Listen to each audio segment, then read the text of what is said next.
Somebody in the house told me they were trying to drain the air conditioner from an upstairs window, which is way up there, and it dropped out onto the ground, and there it is, right in the middle of all that stuff.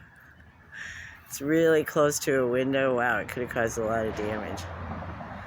So we're gonna have one of the younger, stronger people come get that. Luckily I have an extra air conditioner we can put in there. Way up there. Ay, ay, ay, ay, ay. I've always been afraid of that. She said she had her foot on the cord so she could unplug it before she let it go. Grateful for you to hear your service.